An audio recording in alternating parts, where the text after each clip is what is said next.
This is Piracy. Israel is kidnapping hundreds of people, including politicians and journalists, on a flotilla of boats which has sought to end the illegal starvation of the people of Gaza by Israel. Now, there are 44 boats in the global Summit flotilla, with around 500 people from up to 50 countries.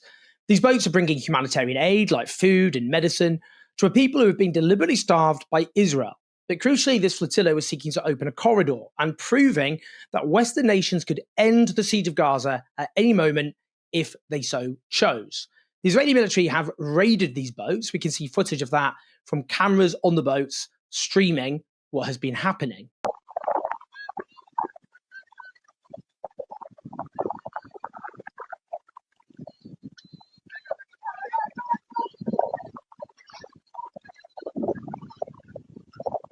As you see now, our vessels board the ship.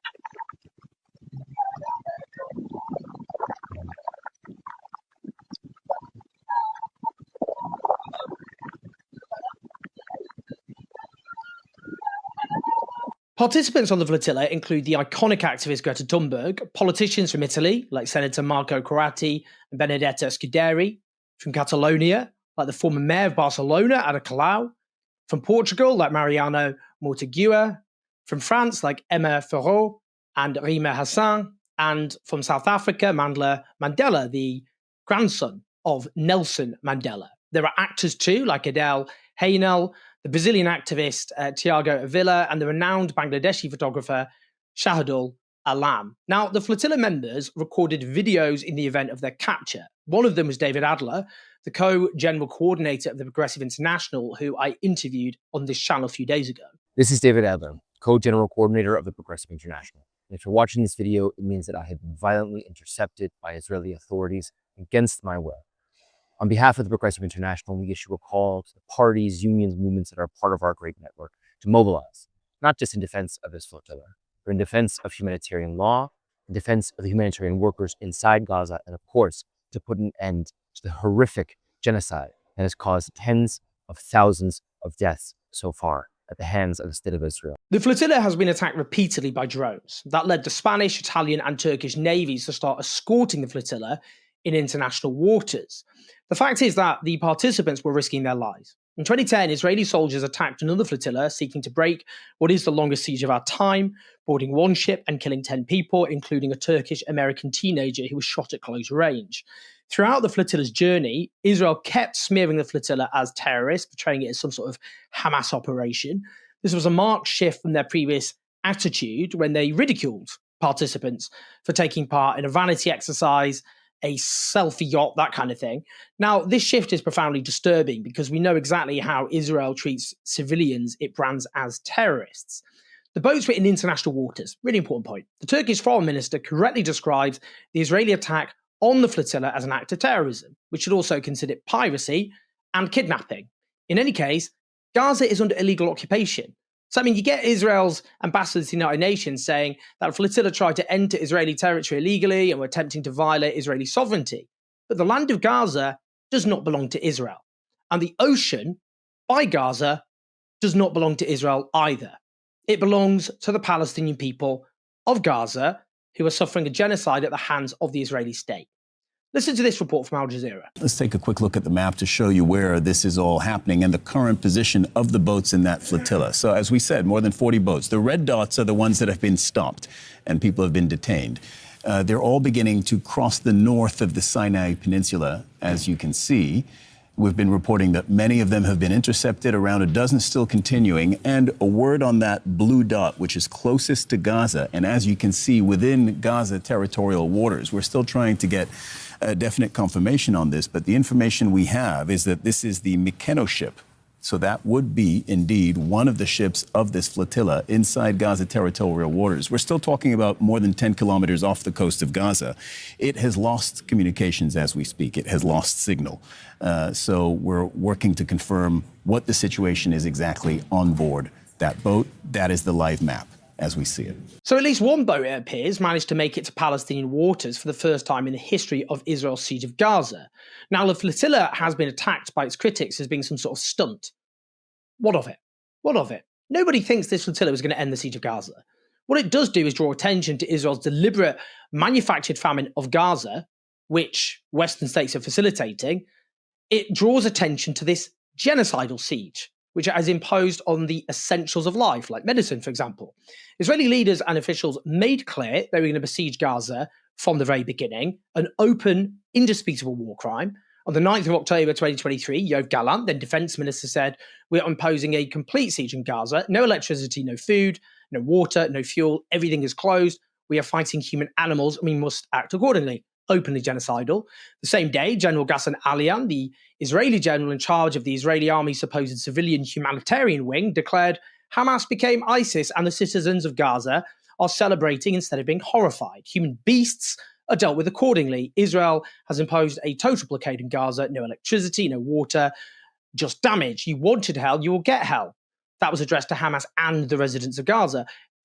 He wasn't pretending. He was talking there about civilians being human beasts who would suffer collective punishment, including the total siege of the essentials of life. Openly genocidal.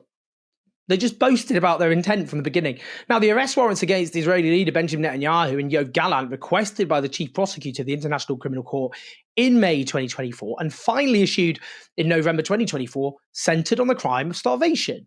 Both the former British Foreign Secretary and the former US Secretary of State themselves wrote detailed letters which went through how Israel is deliberately blocking aid from getting to Palestinian civilians, not that they did anything about it.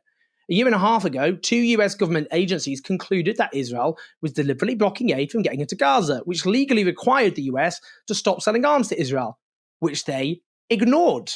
And that's the point here, isn't it? That's the point. Western countries are gratuitously flouting their own laws as well as international law. Israel is committing every war crime and crime against humanity there is to commit as it perpetrates genocide in full view of the world. Rather than act to stop this from happening, Western nations have armed and facilitated those crimes. Now, crucially, Article 1 of the Genocide Convention of 1948, which Western states are signatories of, reads as follows.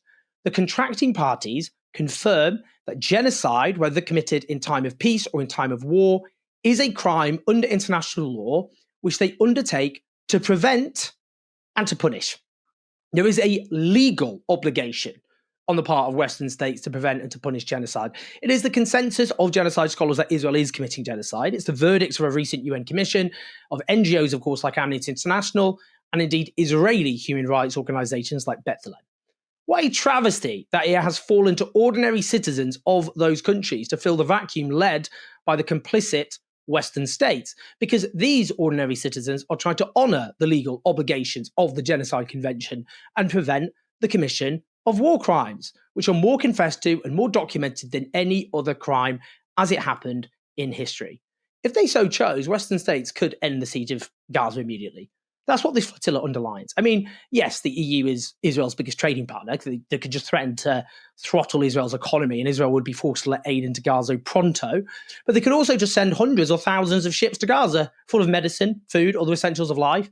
What would Israel do then? Go to war with European nations to stop them providing aid? Be interesting to see, wouldn't it? For generations to come, the question will be asked, what do people do when Israel committed the world's first live-stream genocide? They will note how Western states armed and supported this genocide. And they will rightly regard the occasional hand-wringing with contempt. They will note how Western media outlets played a pivotal role in whitewashing crime, spreading Israeli lies, and deflecting pressure from Western governments to do something. But they will remember how citizens in the West stood up for their sisters and brothers in Palestine. They will remember how the flotilla tried to end the illegal, abominable siege of Gaza. The largest trade union in Italy has called for a general strike, and yesterday demonstrators in Milan blocked train stations in solidarity with the flotilla.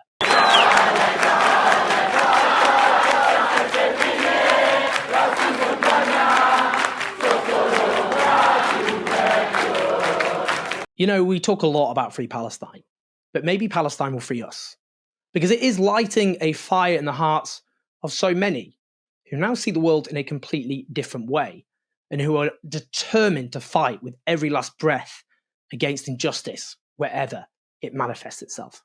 Here's the flotilla. They are the best of us. Please like and subscribe, leave yours in your comments. Help us take on the pro-genocide media at patreon.com/ownjazz84. We're going to Green Party conference this weekend to do a video Hopefully I won't have my pass revoked there, like the Labour Party. Seems unlikely. Obviously, very Trumpian behaviour by the Labour Party. Lovely crew that they are, very tolerant of scrutiny, as we discovered. But yes, you make all of that possible. So thanks for your support. Patreon.com/owners84. Share the video, leave your comments, press like, subscribe. I'll see you in a bit.